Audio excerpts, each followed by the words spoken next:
Good afternoon, everyone, and welcome to Grand Rounds. My name's Tom Farden. I'm not Ronald Harden, I'm Tom Farden. They're subtly different, but actually a world apart.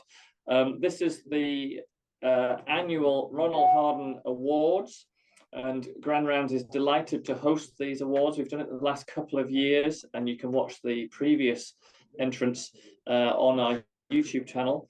But it's one of the highlights of the year for me, certainly, to see our students who have completed their BMSc in medical education, which, to remind you, is the students who take time between third year and fourth year to do dedicated work in medical education. And then they all do a project which they then are selected, the best three, to come and speak at Grand Rounds. And it always amazes me the aplomb with which our students are able to come to Grand Rounds and present their work, even in the face of being grilled by the audience. I do absolutely none of this work at all. Kevin McConville is the coordinator of all this, and I'm going to hand over to him to explain what the process is and just give a little bit of background about Professor Harden and why we have this talk is named after him.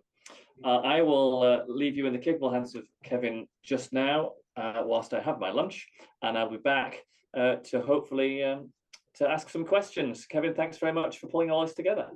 No, thank you. Thanks, Tom. Thank you to Grand Rounds for continuing to host this for us. So I think we're in maybe, I needed to look back at the dates for fifth or sixth year of this, actually. This is an award tied in with Professor Ronald Harden, who many of you may know or will know the name, certainly from his time working within the Centre for Medical Education at the University of Dundee. And he sends his apologies that he can't be here online today. He's somewhere en route across the Atlantic to a medical education conference in Miami, I think. He was sincerely apologetic that he couldn't be here in person to ask his normal questions. However, we do have the BMSc Medical Education co-leads with myself and James McMillan, and I can see we also have our external examiner for the BMSc, Dr. Fiona Smart, as well as also our previous BMSc Med-Ed co-lead, Dr. Fiona Muir, all in the audience, amongst others. So plenty of opportunities still for challenging questions, perhaps. So we have three student presentations. This is the combination of the students' research work that is done during their intercalated medical education degree that they do in between years 3 and 4 of MBCHB. They each know that they're going to be speaking for approximately 10 minutes maximum, with an opportunity for a few questions and then turn over. And at the end of this, then I will provide you with a QR code or link where you can vote for your favorite presentation today, and we will award that student then the Ronald Harden Award. So without further ado, I'm going to stop sharing the screen, and I'm going to invite the first of our students to start when they're ready. Carolyn. Hi everyone, I'm Carolyn. I'm one of the BMSc Med-Ed students, and today I will be taking you through my project looking at international medical students' experiences of psychological safety and feedback episodes. Feedback is a well-established concept in medical education and has been researched thoroughly throughout the years, with several studies identifying factors that influence its effectiveness. Amongst these, the relationship between feedback providers and students, the style of feedback, hierarchies, and the level of interaction in feedback conversations are key. It is common amongst both tutors and students to feel uneasy about providing criticism, with the fear of upsetting the other person, and this can suggest a lack of psychological safety in feedback episodes. Psychological safety refers to a shared belief that the relationship is safe for interpersonal risk-taking. However, feedback practices are still far from perfect and in fact differ across disciplines and even cultures. For example, overseas healthcare systems often feature doctors at the highest authority and are primary feedback providers for students. This fosters a hierarchical dynamic that hinders integration into Western culture for international doctors, who often hesitate to voice concerns or contest opinions. In addition to this, several studies have found that the academic attainment of international medical students and the educational support they receive is below that of their local peers. Given the influence of cultural differences in healthcare practice, it is expected that the culture plays a role in the medical education as well. While studies have explored the relationship of psychological safety in feedback, the relationship in a cross-cultural context is yet to be explored. As such, My study aimed to examine international medical students' experiences of psychological safety in feedback interactions within the Dundee undergraduate programme. The University of Dundee is a multicultural medical school, hosting students from across the globe. Specifically within Year 3, we have transfer students from international universities with our partner universities in Southeast Asia and from St Andrews. My study was conducted during the consolidation block of the January SSC in Year 3, allowing observation of feedback processes tailored to the transfer students, amongst which a significant number were international. This specific period was chosen because it aligned with the timeframe of the data collection period within the BMSc programme. The following research questions were formulated to understand international students' experiences of feedback and psychological safety in Dundee and in their home institute, allowing a comparison of both. Focused ethnography was chosen as the methodology for this project as it allowed for in-depth examination of cultural aspects related to the research phenomenon. It was better suited to the time constraints of the BMSc project in comparison to traditional ethnography. It also allows for exploration of a topic in which the researcher is an insider and has entered the field having examined background literature. Purposeful sampling was used and participants were selected due to their authentic insights of cross-cultural experiences of feedback. The overseas students in the current Year 3 were invited to participate via email, and during fieldwork, faculty involved in teaching sessions were invited for interview. Data was collected in the form of field observations and semi-structured interviews involving both students and faculty. Gatekeeper access to the field was negotiated prior to observations. I adopted a non-participant observer stance whereby the researcher is embedded in the setting but does not engage actively in the ongoing field activities. Approximately 13 hours of fieldwork over 8 sessions were conducted, and this included clinical examination, procedural skills, and Q&A sessions.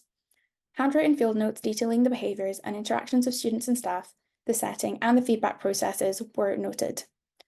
A total of 7 students and 4 staff volunteered for both observation and interview. Semi-structured interviews were conducted online via Teams, lasting approximately 30 to 50 minutes each. These were audio recorded and transcribed verbatim. Data was then analysed manually using a combination of inductive and deductive thematic analysis. To improve the trustworthiness of my study, I employed method and data source triangulation, using field notes and interviews to enable a deeper insight into the feedback phenomenon. I also maintained a reflexive diary to examine personal biases throughout the project and had regular supervisor consultations to question any assumptions during the data collection and analysis process. As an alternative to member checking, I adopted consensual validation, where early emerging concepts were cross-checked with subsequent interviews and observations, and this acted to reduce the burden on participants that might have been experienced with member checking. Thematic analysis revealed the following four themes with interlinking subthemes. Within feedback delivery, the style and structure of feedback, session briefing, and environmental dynamic and group size were key. Students perceived feedback as constructive and dialogic, fostering an open mindset. Staff intentionally prioritised positive aspects to mitigate potential negative impacts of feedback. By framing these discussions collaboratively, it motivated students to embrace independent learning, and while explaining the rationale behind the suggestions aided in the understanding and application of feedback. It also acted to build trust and credibility in the tutor, enhancing psychological safety. However, one student felt discomfort from feedback that isolated them based on their international background and compared them to a local peer. This reflected an ignorance of cultural differences on the part of the tutors and negatively impacted their psychological safety. Large group settings were seen as intimidating, hindering comfort and inclusivity for both students and staff, while small groups were preferred for their inclusivity and ability to mitigate power imbalances. Session briefings played a crucial role in creating a respectful, safe environment by establishing class rules, normalising mistakes as a part of learning, and articulating expectations for teaching and feedback processes. Within educator factors, supportive body language, such as smiling and clapping, significantly boosted confidence and participation for students. This resonated with some of the empirical work in different medical education contexts, which explains how nonverbal cues can support interpersonal communication and enhance understanding. Another educator strategy that proved effective in building psychological safety was tutors sharing their experiences of vulnerability and doubt. This approach not only minimised power imbalances and built trust with students, but also encouraged support-seeking behaviour and reduced fear of academic risks in the learning environment. I observed an example of this in a clinical examination session where a tutor explained a mistake that he made in OSCEs, and it acted to reassure students that they could overcome mistakes and still succeed if they had made them. Within cultural factors, transitional challenges and feedback cultures were important. Contrast emerged in educational focus between institutions, where previous institutions prioritised medical knowledge accuracy over communication skills, unlike the emphasis seen in Dundee.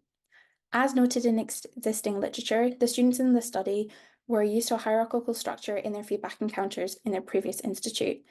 Through their past experiences of feedback as a unidirectional interaction, the students exemplified how historical feedback encounters mould their perceptions and limit their participation. Therefore, faculty's understanding of students' previous environments and cultural norms played a vital role in mitigating transitional challenges and fostering psychological safety. This emphasised the role of Dundee as an institution in bridging connections and improving transition across borders. Within the final theme, familiarity with peers and tutors was highlighted as a key contributor to psychological safety and feedback interactions. Peer interaction significantly influenced students' feedback experiences, with group familiarity impacting their willingness to engage and be vulnerable.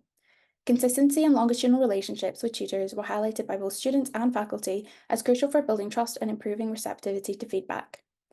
However, inconsistencies with tutor arrangements were acknowledged, potentially leading to unfair expectations and subconscious student comparisons. There was a positive shift in student behaviour over time, observed through increased interaction and proactive feedback-seeking behaviour, and this potentially indicated improved psychological safety and highlighted time as an enabler of psychological safety. With a view to future research, my biggest recommendation would be to conduct a larger scale study involving several institutes and a more geographically diverse cohort. This is because my study only had participants volunteering from one of the overseas institutes, potentially limiting the breadth of information that could have been examined. For future practice, detailed briefings at the start of each learning activity would help to establish trust and provide students with a safe learning environment. Student support initiatives could help to improve feedback literacy and bridge intercultural differences. Formal feedback training for tutors could standardise feedback practices and develop intercultural competence. And finally, enhanced communication between tutors and partner universities would improve support for international students overall. As some of the key takeaways from my study, I'd like to emphasise that it emphasised the importance of fostering psychological safety and cross-cultural feedback practices. It highlighted the role of faculty understanding, longitudinal relationships, cultural awareness, nonverbal communication, and learning environments in enhancing students' feedback experiences. These insights are relevant amidst the growing globalisation of medical education and the mobility of students across borders, advocating for tailored integration to optimise their learning and achievement. Thank you very much for your time, and I'm happy to take any questions.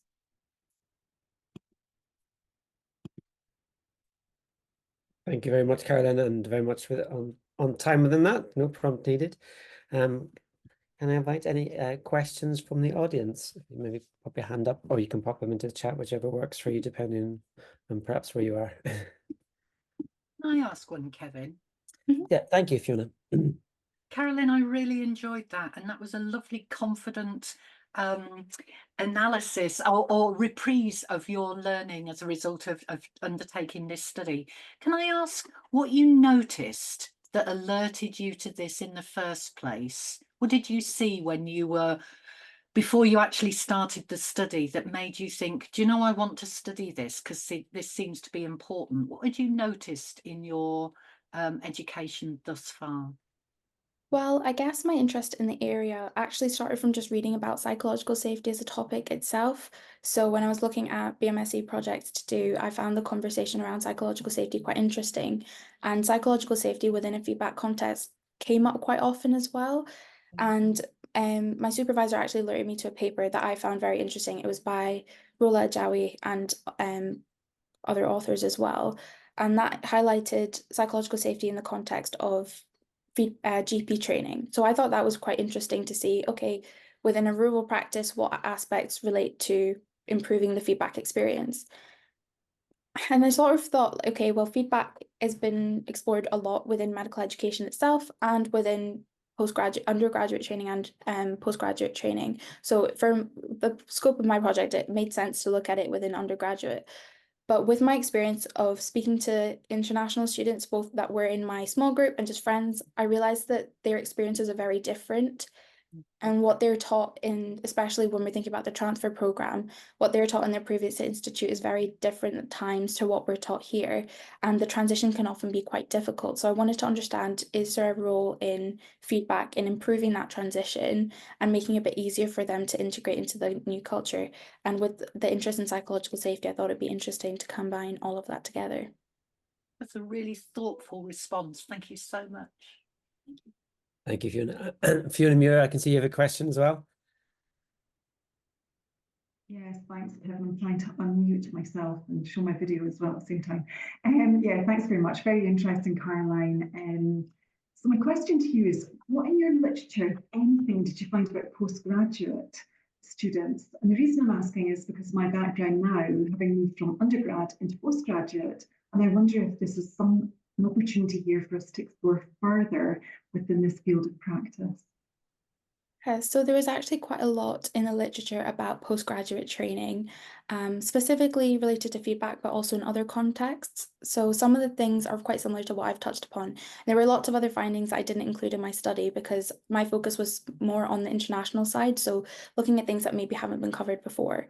But things like having a detailed briefing at the beginning is often very important for establishing a safe environment. So sometimes having that explicit statement saying this is a safe space to make mistakes, for people to bring up their opinions and, you know, express doubts within them, within themselves, within their peers, and even the tutor themselves.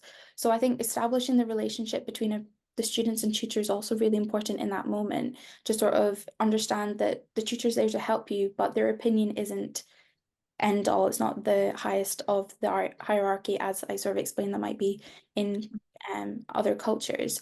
It's sort of understanding that tutors are also vulnerable, and by expressing their experiences of where they've maybe had failures or difficulty, it just creates a realistic environment of, okay, well, they're not perfect, they weren't always perfect either, and that even in undergraduate training, postgraduate training, you can overcome your mistakes and still get to a comfortable position, but it doesn't mean that, you know, you have to be perfect all the way around. Thank you. And I've just got one other question, Caroline. I'm just aware of time, but I've got one other question. Are you going to try and publish this? Are you going to try and write it up? Yes, I'm going to try, yeah.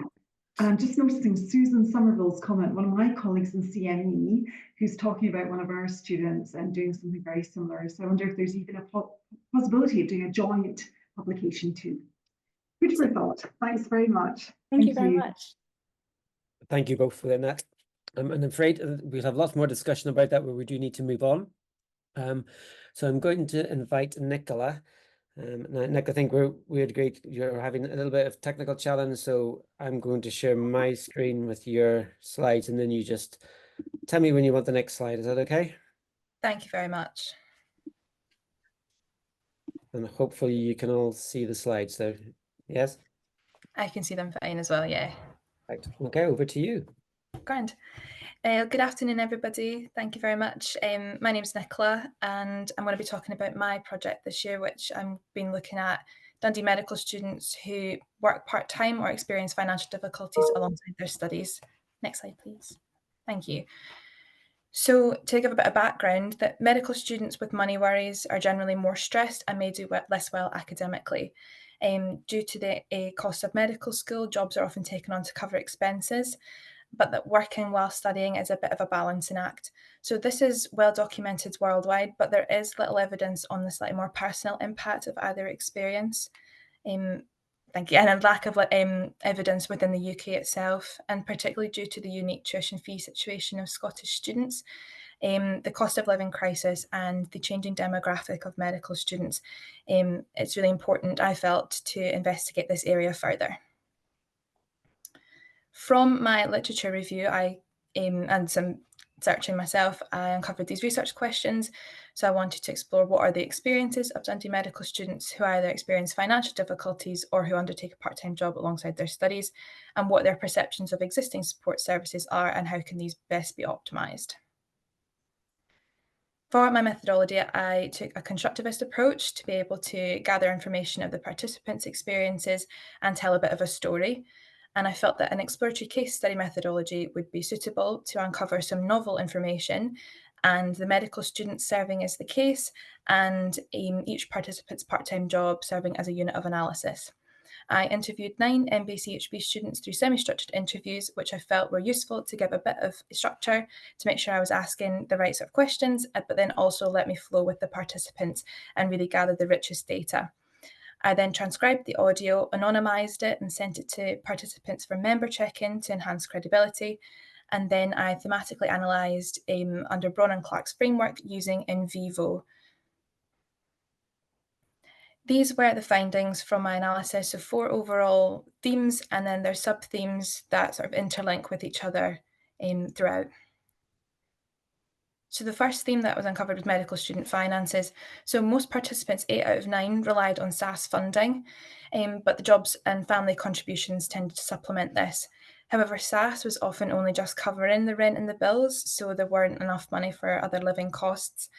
And particularly in the more senior years, there was a concern around placement and elective costs, using up savings from work in high school to fund this. And many felt having a bursary for clinical students would be beneficial to support them in these quite grueling years.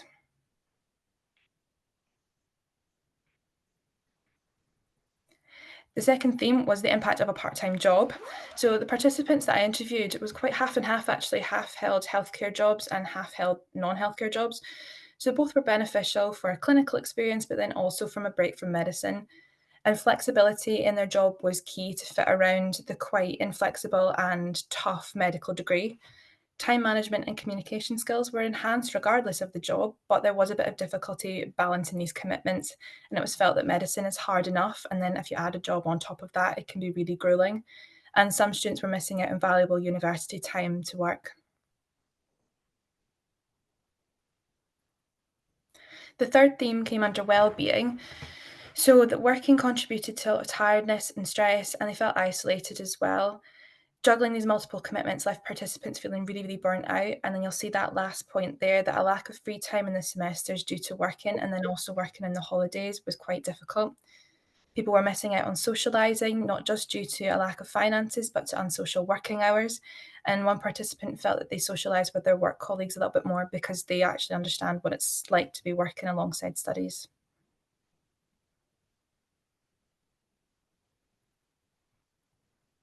Thank you, Kevin. And the final theme that came up was awareness.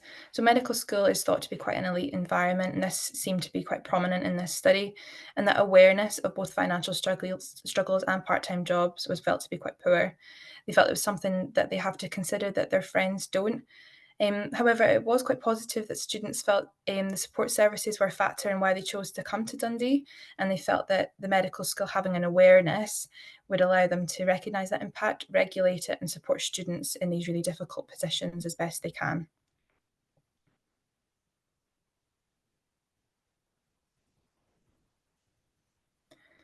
So to sort of wrap up, students do have a mixed experience of part-time working, and these jobs supplement existing financial support from SAS or from family. But the work circumstances, the inflexibility of medicine, and the lack of awareness did contribute to them feeling isolated, stressed and tired and burnt out. However, positively, there were a couple of things here. Time management skills were improved, communication skills from talking to customers and clients, and then a break from studies as well, just away from the difficulty that is medicine. But the awareness was felt to be really key among staff and students to create a really supportive environment for students to do this. And working in financial worries are not unique to widening access, so it's really important that those students aren't excluded from studies like this. A number of recommendations came out of this, suggested by the participants as well. It was felt like a survey could be conducted to identify the students who struggle financially or who work part-time, and to have this information both in research and from a student support perspective. They'd be able to offer some more regular meetings, such as one in semester 1 and one in semester 2, to assist them with managing their commitments. But it's felt this would be good for senior students and their placements, and then also for year 1 students who are coming into this new environment. And the healthcare assistantship jobs were felt to be quite beneficial. So that was suggested to be a partnership there to signpost medical students to a bit more of a flexible healthcare related job, and that timetables could be confirmed as early as possible to allow students to plan their time, such as like shift patterns and afternoons off and weekends and such. There were a couple of suggestions for further research as well. It was only MBCHB students that I interviewed, so it'd be useful to identify students from other programmes that we could speak to about this, as they'll have a really unique experience.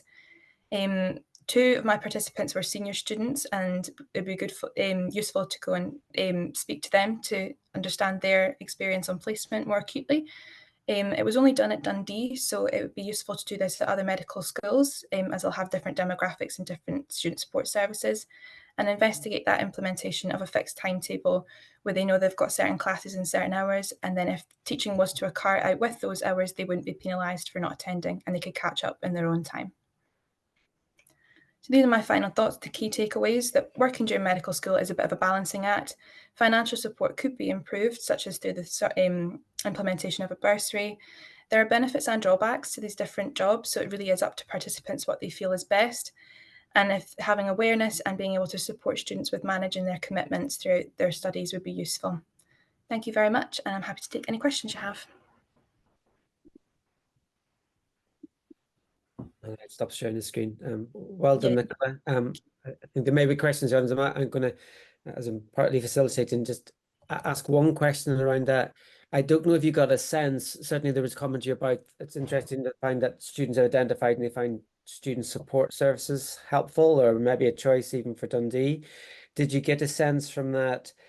Were they talking about university broadly based student support services, or the in-house student support that we provide for the medical school more specifically, or was that maybe not quite clear?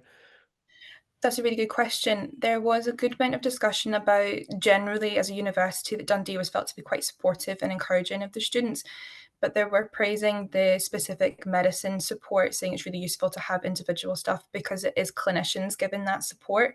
So they feel that they understand a little bit more of the difficulty. So that came across quite strongly. That's really interesting and good feedback for our team as well. Thank you. It's all right. I'll do Fiona Muir's first, if that's all right. Thank you very much, Fiona. I don't think the paying off debt came up quite so strongly because every student I interviewed was considered a Scottish home student.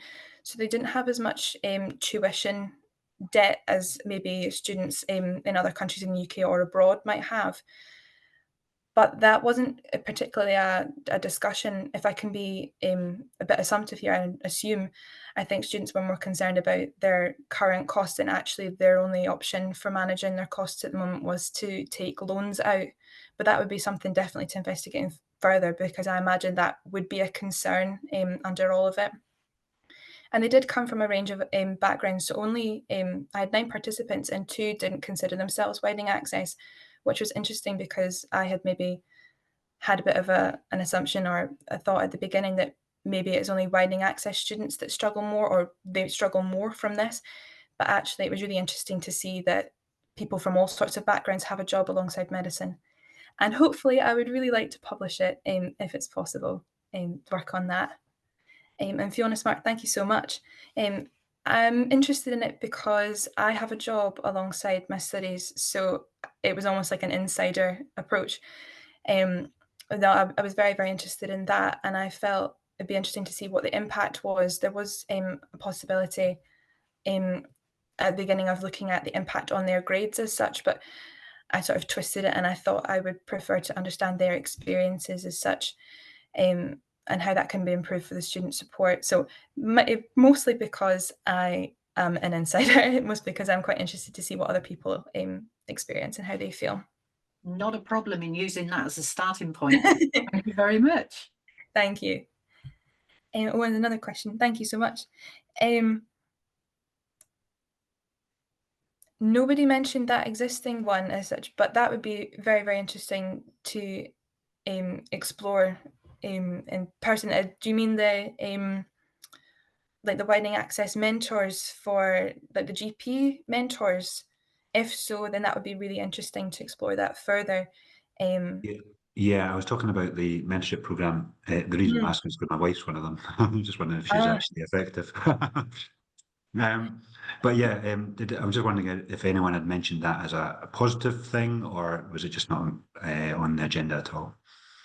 That wasn't on the agenda at all actually at the moment, but that would be something really, really interesting to explore, because I'm also a widening access student, again, another one of the reasons why I was interested in this. But that would be really interesting to look at, because I've found that really beneficial.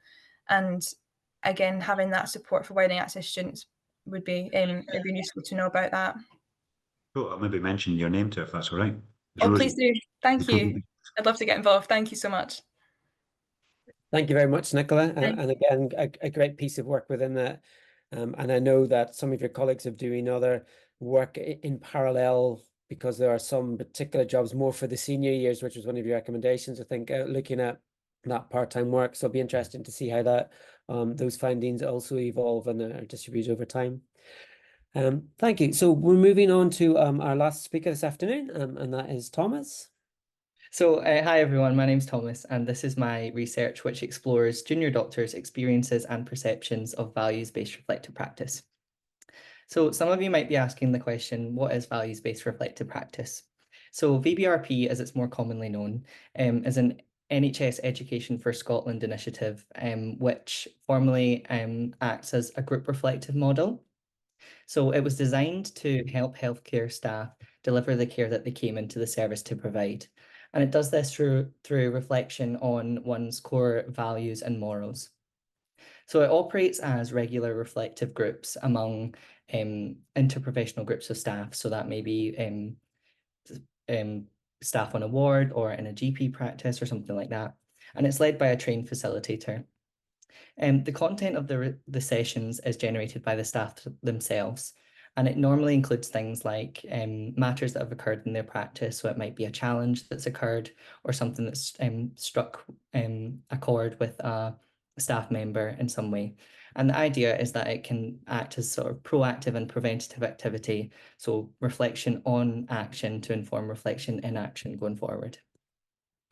So unique to VBRP are some reflective tools. I don't have time to cover them all today, but as you can see here, one that I find particularly useful is this 3 levels of seeing tool. So that uses the phrases I notice, I wonder, and I realize, and that is to sort of engage in a reflective conversation with colleagues. So I'll talk about a bit more about that later on, but I just find that to be a particularly useful tool that I've found having learned what VBRP is. So just a bit about why this is relevant and why I was doing research on VBRP. So as you're probably all well aware, there are significant pressures on our health service at the moment. And as a result, staff are facing significant consequences to their well-being and things like that. So research has shown that junior doctors are actually the most likely of all professional groups to suffer from burnout and mental ill health. So we've got this issue of junior doctors suffering in terms of their well-being, and as a result, we might be losing them to other countries or them leaving the profession entirely. So something needs to be done to sort of counteract that. And reflective practice has been considered as a potential mechanism, not as a solution, but as a sort of short-term mechanism to help junior doctors sort of deal with that that challenge that's coming with the pressures on the service. And it has been shown to have positive impact on burnout. And it's also interestingly been shown that peer support in the form of sort of group sessions has been particularly beneficial among junior doctors. So putting my awareness of VBRP and also this background of junior doctors struggling in the current climate and group reflection being beneficial, I thought the 2 and 2 could go hand in hand, and we could do some research into VBRP in this context. And it's a relatively understudied phenomenon, so I felt that it made for an exciting and worthwhile piece of research. So given that, the aim of my research was to explore the experiences and perceptions of junior doctors using VBRP as a reflective tool.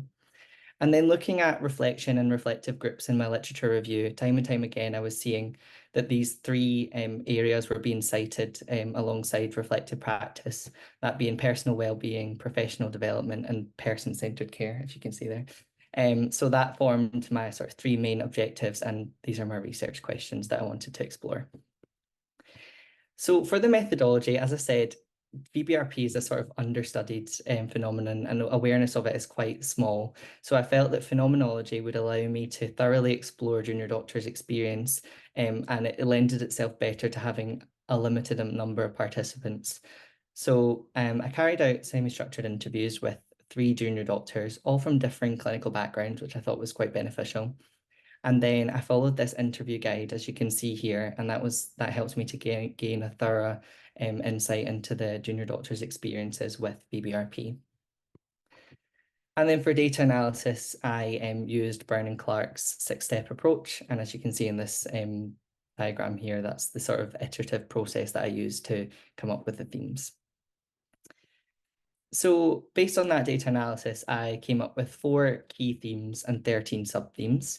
So the themes are personal growth, fostering a supportive working culture, delivery of person-centered care, and barriers to use in practice. Now, when I was looking at these themes and wanting to put them together for my discussion, I noticed that there was 3 wider levels at play.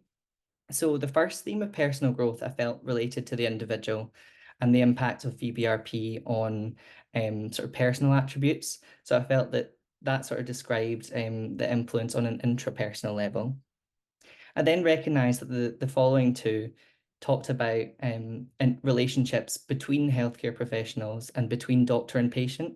So that sort of covered interpersonal relationships in the workplace. And so I thought I'd cover that under the same heading. And then finally, the 4th theme relates to integration of VBRP into the healthcare system. So I found that sort of covered organizational or structural barriers to the use of VBRP. So I thought for a wider recognition of how the themes fit on a wider level, I felt that this was a good way to go about the discussion. So as you can see here, I've listed some themes. I've listed some quotes for the various themes, and I'll just give a quick summary of what I found there. So VBRP emerged as a valuable tool for enhancing personal resilience, and it also enabled staff to navigate the complexities of their role with strength. It emerged as a positive coping mechanism that allowed doctors to manage the emotional demands of their job. And also the reflective nature fostered increased resilience and improvement in reflective ability. Again, some more quotations to describe at an interpersonal level, but VBRP was found to foster a supportive working culture by facilitating open conversation amongst colleagues. It helped to strengthen peer support and also improve teamwork within a clinical team. In terms of person-centered care, there was indication that VBRP could enhance the doctor-patient relationship and also facilitate a sort of shared decision-making using that 3 levels of seeing tool, as you can see in the quotation here. And then it also allowed doctors to, if I move out of the way, invest in their patients by investing in their own well-being. But despite these many benefits, there was obviously some organisational barriers that inhibited the implementation of VBRP in practice. As you can see by the quotations here, time is a significant barrier that participants felt would cause it to be an issue to be implemented in practice, alongside accessibility issues and as well negative perceptions of group reflective practice, given that people might find reflection to be an emotional subject that they might not want to engage in a group setting. So to conclude, my study did find that VBRP does hold great potential as a valuable tool for junior doctors. It helped to facilitate personal growth, foster a supportive working culture amongst colleagues, and also did help them to feel like they could promote the delivery of person-centered care. Although there are significant challenges that mean that the lived reality of VBRP being implemented in practice is a significant struggle at the moment. Some recommendations for future research would be, so for implementation, first of all, would be to sort of integrate VBRP into CPD training to, first of all, raise awareness and highlight its benefits for junior doctors. Given its benefits for supporting colleagues, it could be implemented into team meetings for debriefings or something after maybe a significant event. We should also explore the potential of VBRP to be more adaptable to be used in practice, because it's all well and good having a tool, but if it's not able to be used in practice, then it's almost a bit redundant. And then also looking into the emotional support, that obviously emotional things come out of reflective practice, so it's worthwhile to have that integrated in as well. And then future studies obviously hopefully involve more junior doctors once we increase awareness of the tool. I thought a longitudinal evaluation of the same cohort of doctors would help us to gain an insight into the lasting impact of VBRP. And then, if time permitting, active implementation of a group in a clinical setting would help us see the challenges on sort of a grounds level. And then studies involving other interprofessional groups would help us get a more realised picture of its use in the service. So I thought I'd just summarise with some take-home messages using that tool that I said at the beginning. So I noticed that there are contemporary pressures on our health service that are negatively impacting on junior doctors. I wonder what can be done to combat these pressures and support the junior doctors in their work. I realised from this study that VBRP is a worthwhile tool, a worthwhile investment to support doctors with their personal well-being, professional development, and delivery of person-centred care. And that's me. Thank you for your time.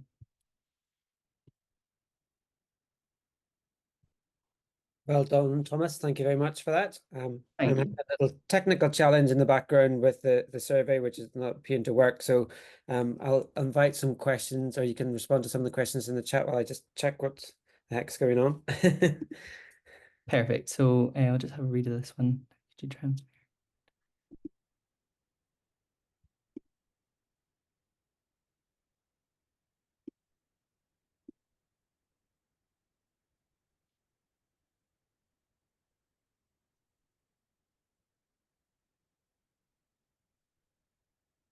Yeah, so you sort of mean sort of how it could be integrated into undergraduate curriculum. Is that what you're asking there, Fiona? Is that my question? Yeah, sorry. Okay, yeah. Yes, it is actually. You know, I think this is a great study as well, and I'm thinking about all the different healthcare groups that we have working in the NHS. So we know that there's lots of challenges with interprofessional education, but could you see something, or did you pick something up in the literature that we could consider within Dundee? Yeah, definitely. I think that one of the other studies that I looked at, a previous medical education student had implemented VBRP into an undergraduate setting, and it came out with really positive results from first-year medical students. But I think there was sort of just challenges surrounding the sort of group model and people's perceptions of that. So I think it would probably be a very beneficial way of integrating the sort of IPE teaching, because you could sort of have groups of nurses, other sort of physiotherapy students, and you could sort of carry out a reflective model in that way. And then sort of that would be good going forward if you set that ground level at medical school, or when you're doing your undergraduate training, then you can take that forward into your career. So I do think that there would be a place for that. Thank you. A lot of challenges that go along with that, but Yeah. thanks for your reply. And the only other point that I make is, you know, I wonder if this could be really extended beyond the healthcare team. You know, the recent news feed just yesterday or today about the whistleblowing and the careers being destroyed, etc. And I'm thinking, what a wonderful approach to try and, you know, instill that reflective narrative, that dialogue that goes on. So, and thanks very much. Thank you so much. And then just have a look at the other question. My question was really similar, Thomas. Okay.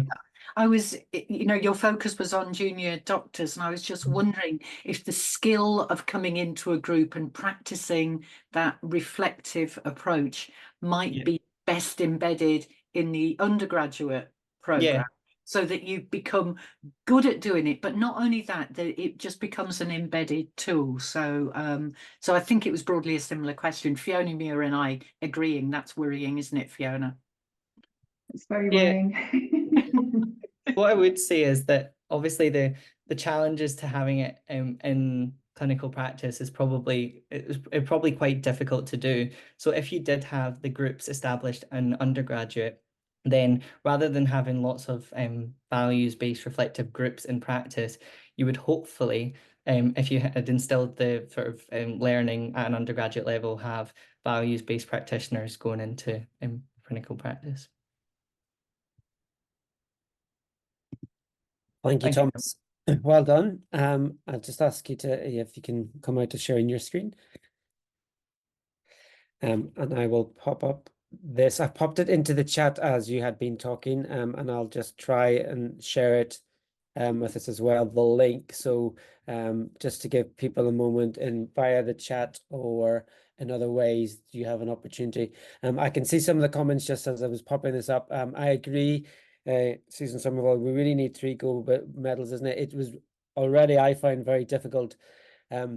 So the 3 finalists that we've had today have been whittled down because they had already, the whole cohort of 13 students and their work, they had submitted poster presentations with an oral cover over it to let us whittle it down to these 3. And even then, it was an extremely difficult decision for James now to be able to find 3. And hopefully you can see why today, because really they're working in fantastic different types of spaces and in different ways. So it's really been interesting to see that journey for all of them and the work that they've come out with. I'm just going to leave this up for another kind of minute before we announce the winner. I don't know if Tom, if you're there in the background, if you want to make any kind of thoughts or comments on the presentations today whilst I have a look at the results. Yeah, thanks. Well, as I alluded to at the start, I continue to be massively impressed with the quality of the presentations that have been today, but also the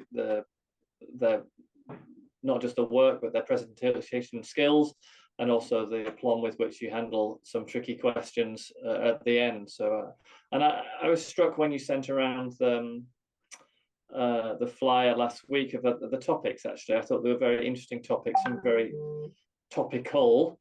You know, I have children at university. They're not children anymore, they're young people. They're off the premises but not off the payroll, as they say, and they are so they're at university, and these are the problems that they face.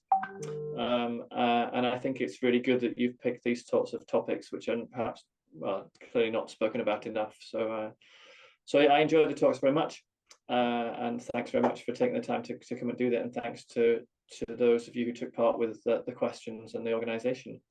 So are we at the point of voting for our we have, and presentation? I think there's no losers in this, but there is a winner. So and judging by the audience, there's certainly 42 in the room, and there's 42 responses now on the screen within that. There you go. And albeit close, we do have another arching, we'll say winner, but you're right, they're all winners today within that. So with regards to Professor Ronald Harden, a finalist for BMSc MedEd 2024, then it will go to Thomas McDonough. So congratulations to Thomas, our last speaker within that. Well done to you. Thank you.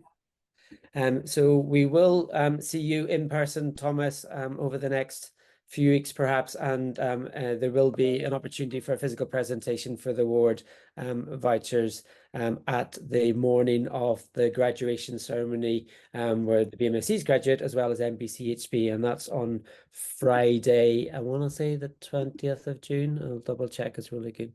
I think it's Friday the 21st of June. So congratulations to you, but also to all the students who have worked extremely hard this year. Thank you very much, Tom, for hosting us today. I'll hand over to you. No, well, as ever, it's always a pleasure to have you here. And another roaring success. I was just reflecting that I think we have done this for 5 or 6 years. I've only filed the YouTube videos for the last 2 years, so I need to go away and do some more filing and tagging, because I think we do have some more of those presentations. But this talk will be added to the YouTube playlist, so to be embedded forever in our YouTube channel. Next week, recently retired anaesthetist Dietmar Hartmann, who was part of the chronic pain team. In his retirement, obviously he can't rest too much, and he's become very active in a local charitable organisation called Pushing Up the Daisies, and they are looking at death and funeral arrangements. This is perhaps something you don't really think about very much, but he has asked if he could come and present about the stresses that are involved in organising funerals, the organisation around death, because this is an issue that comes up inevitably, death and taxes, and is perhaps not talked about enough. So he's going to be speaking next week along with colleagues about funereal arrangements. So do tune in for that. Apart from that, it's time for me to go to clinic, and I'd just like to thank again the university for hosting this for me, to Kevin and to our three speakers, and of course to all the people who submitted their BMSc projects, which are very high quality, but unfortunately we couldn't give a presentation to everybody. So for those who did submit their cases, thank you very much indeed for taking part. And with that, I shall leave you. Take care, have a good weekend, and I'll see you next week.